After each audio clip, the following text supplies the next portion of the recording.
আমরা পৌরনীতি সুশাসন প্রথম পত্রের সাজেশনটা দিয়ে দিব। পৌরনীতি সুশাসনে তুমি দেখতে পাচ্ছ 10টা চ্যাপ্টার আছে। 10টা চ্যাপ্টার পড়ে আমাদের কয়টা প্রশ্নের অ্যান্সার করতে হবে? 7টা। সৃজনশীলের নাম্বার কত? 70। বহু নির্বাচনীতে 30।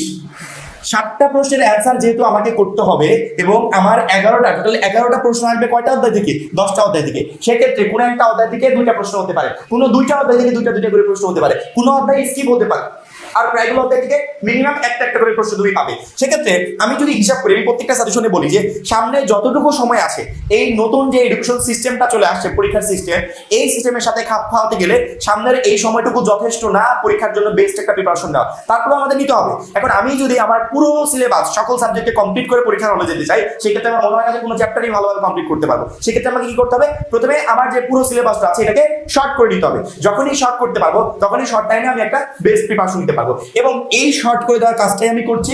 সেই শর্ট থেকে কি কি পড়বে, কোনগুলো পড়লে পরীক্ষায় কমন আসবে, সেই কাজটাই মূলত আমি প্রত্যেকটা চ্যাপ্টারে বা প্রত্যেকটা সাবজেক্টের সাজেশনের সময় তোমাদেরকে করে দিচ্ছি। 1 নম্বর অধ্যায় পৌরনীতি ও সুশাসন, ইম্পর্টেন্ট অধ্যায়, এই অধ্যায়টা পড়ে যাবে, এই অধ্যায়টা খুবই গুরুত্বপূর্ণ। 2 নম্বর অধ্যায় সুশাসন, একটু লেস ইম্পর্টেন্ট, এটাকে আমি মার্কিং করছি না। 3 নম্বর অধ্যায় মূল্যবোধ, আইন, স্বাধীনতা ও সাম্য, গুরুত্বপূর্ণ একটা অধ্যায়। 4 নম্বর ই গভর্নেন্স ও সুশাসন, অবশ্যই গুরুত্বপূর্ণ অধ্যায়, অর্থাৎ যেগুলোকে গুরুত্বপূর্ণ বলছি এই অধ্যায়গুলো থেকে তুমি পরীক্ষায় প্রশ্ন মাস্ট বি কমন পাবে। 5 নম্বর নাগরিক অধিকার, কর্তব্য এবং মানবাধিকার, অবশ্যই গুরুত্বপূর্ণ একটা অধ্যায়, এই অধ্যায়টা কমপ্লিট করে যাবে। 6 নম্বর রাজনৈতিক দল, নেতৃত্ব, সুশাসন, আমরা 2টা প্রশ্ন কমন পাবো এরকম একটা নিশ্চয়তা আছে না? সেই নিশ্চয়তা হতে পারে এই 6 নম্বর অধ্যায় থেকে।